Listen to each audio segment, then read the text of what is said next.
It's been a frustrating week this week. It was World Mental Health Day yesterday on the 10th of the 10th.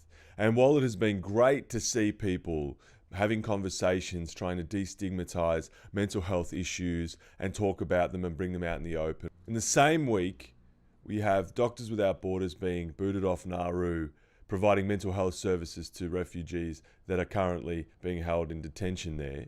And we have the federal government talking about passing legislation that allows independent and religious schools to discriminate based on the sexuality of their students. Now, it's important that we let people know that there's support for them and that we care and to look after our friends and our peers and do our best, obviously, to just be nice in our day-to-day dealings when we're walking around, interacting with people. But it's perhaps more important that the systems and structures in which we all live are conducive to good mental health. And obviously, prejudicial, discriminatory laws do not in any way foster positive mental health in the communities that are being discriminated against. To suggest that it's a good idea to allow schools to discriminate on the basis of sexuality is insane. Even more insane is that they're funded by taxpayers. We have an opportunity to speak up and let the government know that we do not in any way condone this kind of legislation. We certainly don't condone taxpayer-funded bigotry. It's not okay.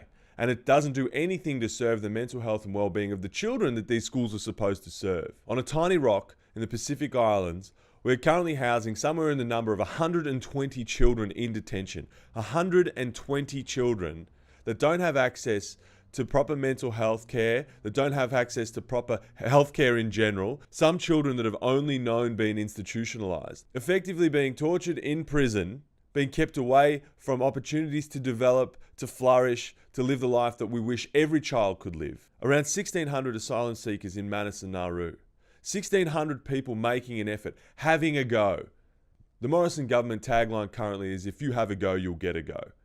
We have people who are seeking asylum, which is their right, moving from untenable situations in an effort to improve their opportunities for their kids and for themselves, and we have locked them up for years and years and years.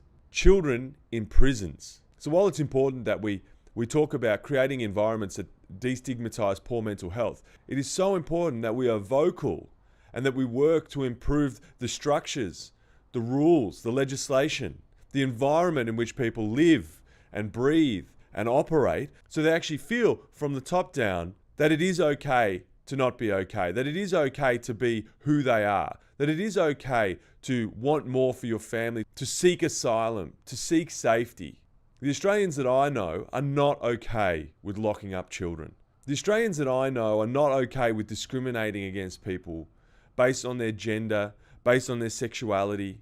Last night and today I woke up angry. Angry that this is part of the culture that they're trying to propagate here in the country. A culture of fear, a culture of exclusion, a culture of siloing people off into little boxes so that we can discriminate against them, so that we can call them out, so that we can treat them differently. And that's not okay. So this mental health week, let people know that it's not just that you're there for them, the people that you know and the people that are around you, but you're also there to improve the environment in which everybody lives and breathes.